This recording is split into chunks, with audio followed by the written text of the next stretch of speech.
اللہ العظیم۔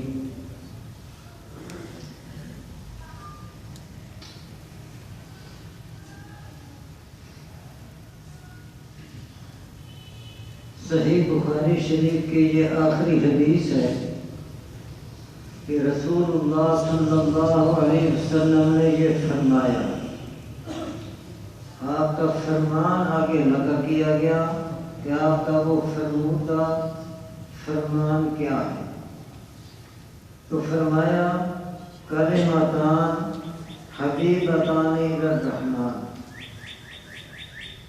نبی پاک صلی اللہ علیہ وسلم نے یہ ارشاد فرمایا، اس میں 3 حصے ہیں، کلمتان حبیبتان الی الرحمن 1، خفیفتان علی اللسان 2، ثقیلتان فی المیزان 3۔ آگے پھر آپ نے ایک وظیفہ بتایا، یہ 3 باتیں پہلے ارشاد فرمائیں، پھر آگے وظیفہ بتایا، سبحان اللہ و بحمدہ سبحان اللہ العظیم۔ میں یہ دہراتا ہوں 3 دفعہ، آپ سب حضرات بھی اس کو پڑھیں، اور ہمارے طالبات بیٹیاں اور مائیں بہنیں جو آئی ہوئی ہیں وہ بھی اپنی اپنی زبان سے یہ کہہ دیں تاکہ یہ یاد ہو جائے۔ سبحان اللہ و بحمدہ سبحان اللہ العظیم، سبحان اللہ و بحمدہ سبحان اللہ العظیم، سبحان اللہ و بحمدہ سبحان اللہ العظیم۔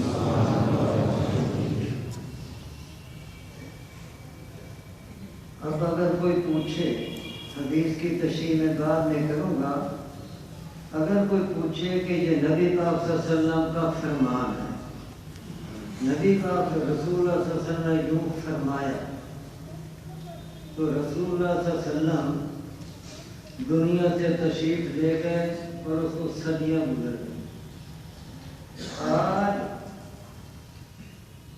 یہاں پر کوئی عالم کہتا ہے کہ رسول صلی اللہ علیہ وسلم نے فرمایا، رسول صلی اللہ علیہ وسلم نے فرمایا، جبکہ آپ صدیوں گزر گئی، پہلے ہی دنیا سے تشریف لے گئے، کہ تجھے کیا پتا، کیا ثبوت ہے کہ رسول صلی اللہ علیہ وسلم نے یوں فرمایا؟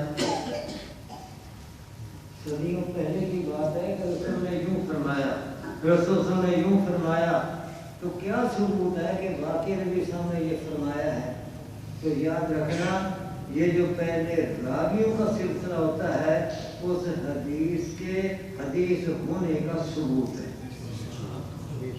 حدیث کے حدیث ہونے کا ثبوت ہے۔ ثبوت کیا ہے؟ امام بخاری رحمۃ اللہ علیہ فرماتے ہیں کہ یہ حدیث ہمارے سامنے بیان کی احمد بن اشکاب نے۔ احمد بن اشکاب وہ کہتے ہیں کہ ہمارے سامنے یہ حدیث بیان کی محمد بن فضیل نے۔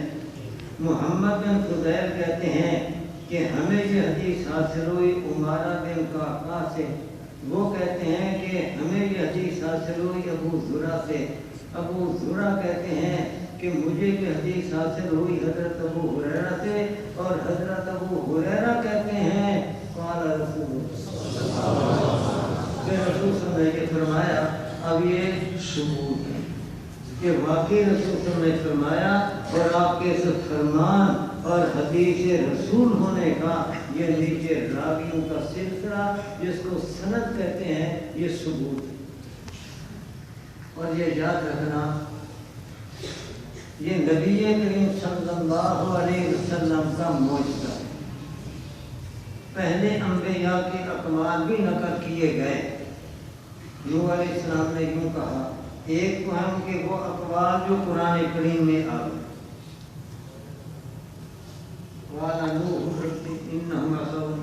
ایک ہے وہ اقوال جو قرآن نے نقل کیے، ان کے اندر تو شک کرنا ہی کفر کہ واقعی وہ ان کا فرمان ہے، قرآن نے جو نقل کر دیا۔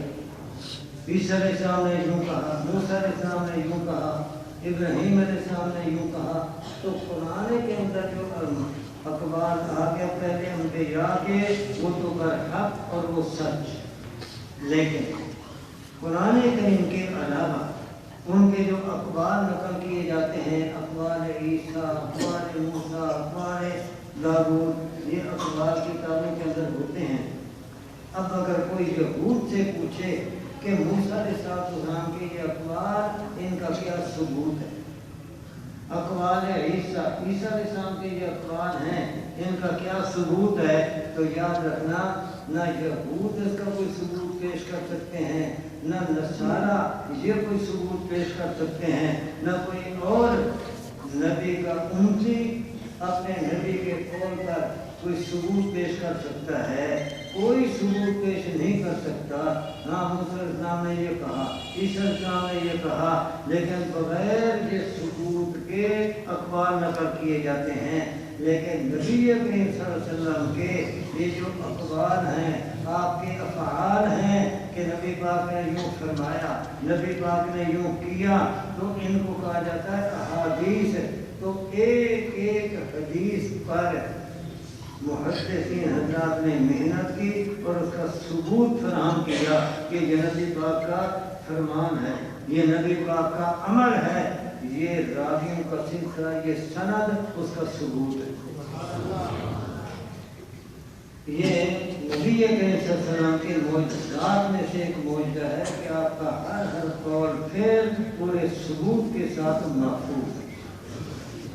اب ایک بات اور میں کہتا ہوں کہ جب نبی علیہ السلام کا ہر قول و فعل وہ پورے ثبوت کے ساتھ محفوظ ہے، یا تو قرآن کریم یہ تو محفوظ نہیں ہوگا، جبکہ اس کی حفاظت کی ذمہ داری بھی اللہ نے اپنے ذمہ لی۔ لیکن اگر کوئی یہ پوچھے کہ پہلے انبیاء کے اقوال وہ پورے ثبوت کے ساتھ محفوظ کیوں نہ ہوئے، نبی علیہ السلام کے اقوال، آپ کے افعال اور یہ احادیث ثبوت کے ساتھ کیوں محفوظ ہیں، اگر کوئی اس کی وجہ پوچھے تو وجہ میں عرض کر دیتا ہوں کہ اللہ تعالیٰ نے قرآن کریم کی حفاظت کی ذمہ داری لی، اِنَّا نَحْنُ نَزَّلْنَا الذِّكْرَ وَإِنَّا لَهُ لَحَافِظُونَ۔ قرآن کریم کی حفاظت کی ذمہ داری اللہ نے دی۔ جب اللہ تعالیٰ نے حفاظت کی ذمہ داری لی ہے تو قرآن کریم یاد رکھنا صرف الفاظ کا نام نہیں، قرآن کریم صرف الفاظ کا نام نہیں، قرآن کریم دو چیزوں کے مجموعے کا نام ہے۔ جیسے انسان دو چیزوں سے مرکب ہے، انسانی ڈھانچہ اور انسانی روح، کتے بلے کی روح نہیں، انسانی ڈھانچہ، انسانی بدن اور پھر انسانی روح، ان دو کے مجموعے کا نام ہے انسان۔ تو اسی طریقے سے قرآن کریم بھی دو جزوں سے مرکب ہے، ایک الفاظ اور پھر ان الفاظ کے معانی، ان الفاظ کے معانی، ان الفاظ کے مطالب، ان الفاظ کے مفاہیم، ان دو چیزوں کا نام قرآن ہے۔ اگر الفاظ تو وہی ہوں، معنی بدل دیا جائے، وہ قرآن نہیں، اس کو کہیں گے تحریف قرآن، یہ قرآن کریم بدل دیا گیا، یعنی معنی اس کے تبدیل ہو گئے۔ اور اگر معنی تو وہی ہوں، الفاظ بدل جائیں، یہ بھی قرآن نہیں، یہ کہیں گے ترجمہ قرآن، یہ قرآن کریم کا ترجمہ ہے، قرآن نہیں۔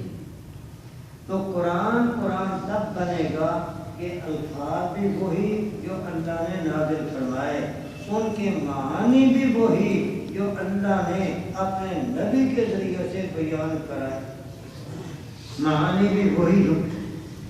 جب یہ قرآن کریم، تو نبی علیہ السلام نے قرآن کریم کے معانی، قرآن کریم کی تفسیر کہہ لو، اور قرآن کریم کے مطالب، مفاہیم دو طریقوں سے سمجھائے، زبانی بھی سمجھائے اور عمل کے ذریعے سے بھی سمجھائے۔